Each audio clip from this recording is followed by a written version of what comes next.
नमस्कार, आप देख रहे हैं मीडिया विज़न न्यूज़ चैनल। हमारे चैनल को लाइक, शेयर और सब्सक्राइब करें।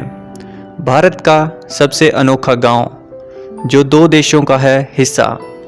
यहाँ के मुखिया की हैं 60 पत्नियाँ। अनोखा इतिहास, अनोखी परंपरा। भारत विविधताओं से भरा देश, अलग अलग धर्म, अलग अलग संस्कृति और यहाँ के शहरों, गांव और कस्बों से जुड़े अनूठे किस्से इसे सबसे अलग और सबसे खास बनाते हैं। देश में ऐसे कई रेलवे स्टेशन और जगह हैं जो 2 अलग अलग राज्य का हिस्सा हैं। मगर क्या आप जानते हैं कि भारत में एक ऐसा गांव भी है जो भारत के अलावा दूसरे देश का भी हिस्सा है?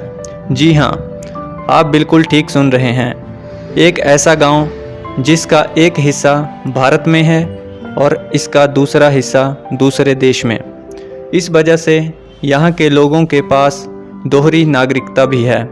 जी हाँ, हम बात कर रहे हैं नागालैंड के लोंगवा गांव की। यहाँ पर कोयाक जनजाति पाई जाती है जो काफ़ी खूंखार है। लोंगवा नागालैंड में घने जंगलों के बीच म्यांमार सीमा से सटा हुआ है। ये भारत का आखिरी गांव है।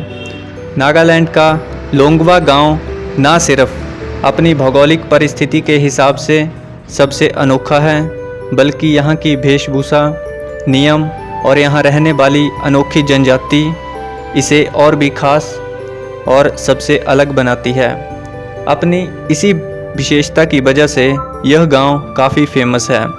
कोयाक जनजाति जो इस गांव में रहती है बेहद खूंखार होती है। यह गांव भारत के साथ पड़ोसी देश म्यांमार का भी हिस्सा है। इसलिए गांव के लोगों को दोनों देशों की नागरिकता मिली हुई है। वो बिना किसी रोक टोक के आराम से म्यांमार में भी घूम सकते हैं। कोयाक आदिवासियों में मुखिया प्रथा होती है जो कई गांव का प्रमुख होता है। हैरानी की बात यह है कि मुखिया के घर के बीचों बीच होकर अंतर्राष्ट्रीय सीमा गुजरती है।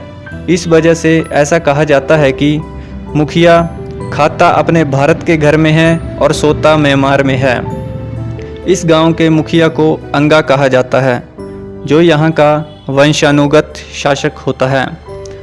मुखिया का भारत और म्यांमार में स्थित करीब 70 गांवों में राज चलता है। इसके अलावा मुखिया को कुछ विशेषाधिकार भी प्राप्त हैं, जिसमें उन्हें 1 से ज़्यादा पत्नियां रखने की छूट भी दी गई है।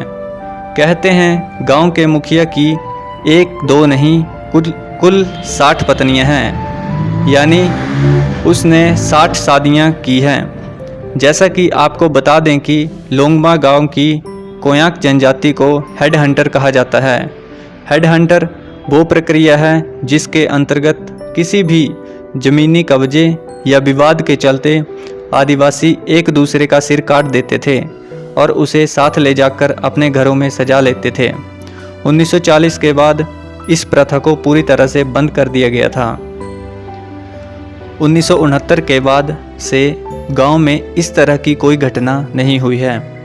गांव में करीब 700 घर हैं और इस जनजाति की आबादी दूसरी जनजाति के मुकाबले ज़्यादा है।